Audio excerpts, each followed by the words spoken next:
وبعد ما عرفنا في الفيديوهين اللي فاتوا الفرق بين الحب والتعلق، بيجي هنا سؤال مهم جدا، وهو طب لو انا اكتشفت ان اللي عندي ده تعلق مش حب اعمل ايه؟ السؤال التاني، هل معنى كده ان كل علاقة فيها تعلق لازم تنتهي؟ السؤال التالت، وهل معنى انك بتخاف تخسر شخص انك مش بتحبه؟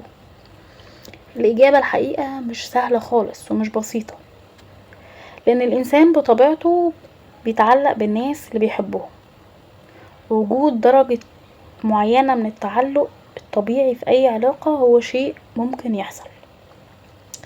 لكن المشكلة بتبدأ لما التعلق ده يخليك تفقد توازنك، أو يخليك تقبل بحاجات ممكن تأذيك، حاجات ضد مبادئك أصلا، أو تخلي وجود شخص تاني هو المصدر الوحيد لسعادتك.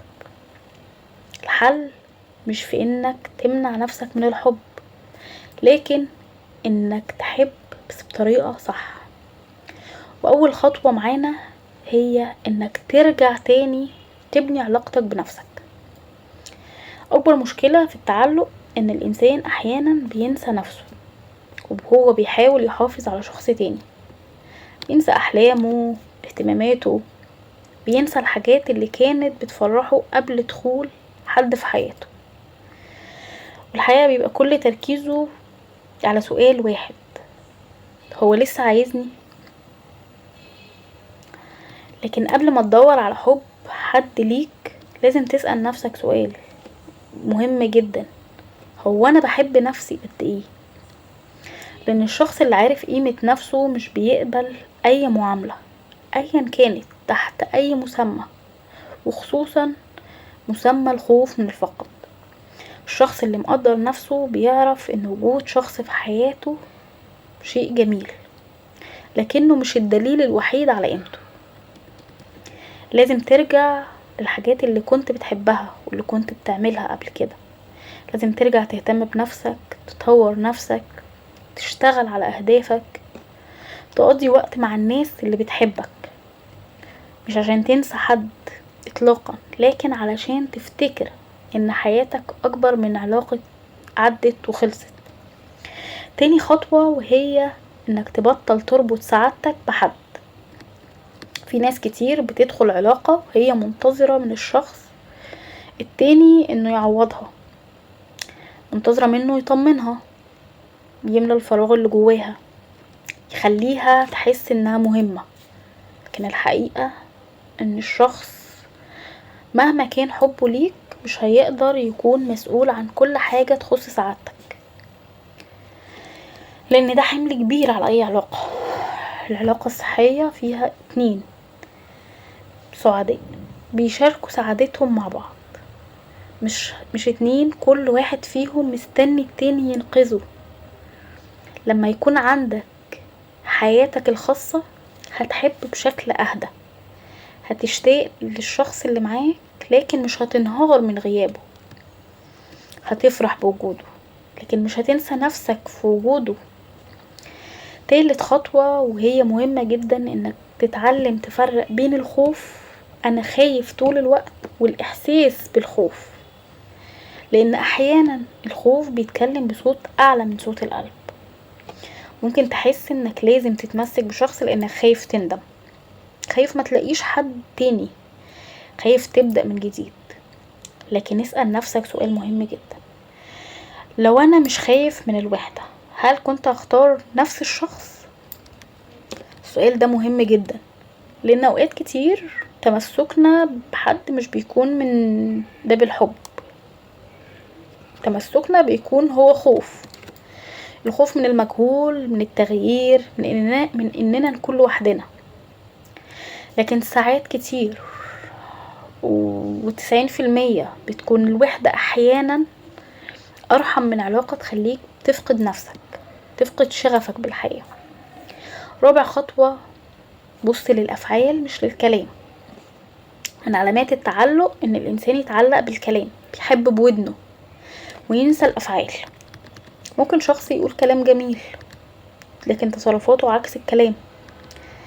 الحب الحقيقي مش بيظهر في كلام، بيظهر في اهتمام، في احترام، في مواقف، في وقت المشاكل، في الطريقة اللي الشخص بيعاملك بيها لما يكون مختلف معاك. لازم تسأل نفسك، هل الشخص ده بيخليني احس بالامان، ولا بيخليني طول الوقت اثبت له اني استحق وجوده؟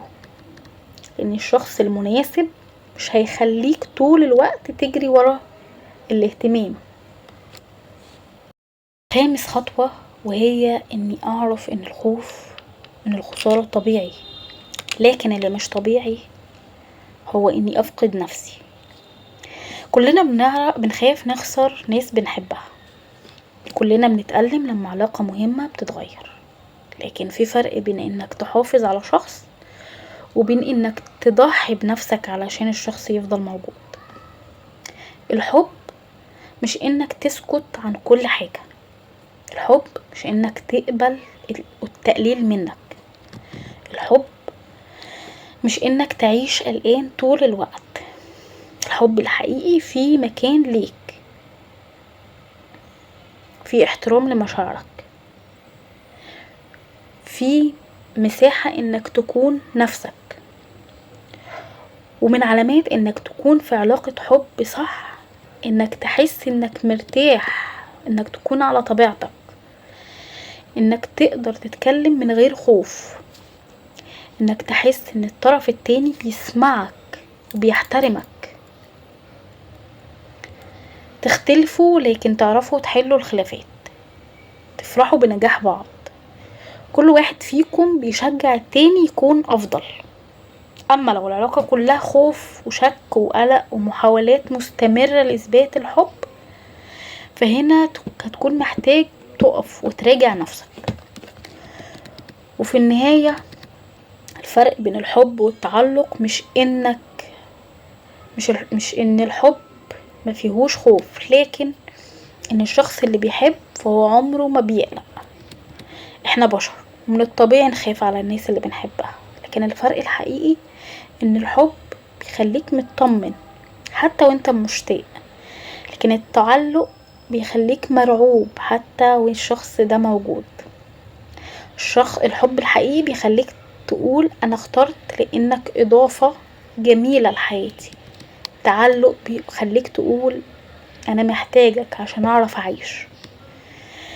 افتكر دايما ان اجمل علاقة ممكن تدخلها هي العلاقة اللي تكون فيها مع شخص بتحبه، لكن من غير ما تخسر نفسك، لان الشخص اللي يعرف قيمته بيقدر يحب بطريقة اهدى واجمل. لان الشخص ده بيخليك ما تحسش بخوف، ما يخليش ان في خوف انك تفقده، وما يخليش خوفك من فقدان حد يخليك تفقد نفسك اصلا. اختار الحب اللي يطمن قلبك، مش الحب اللي يخليك طول الوقت خايف.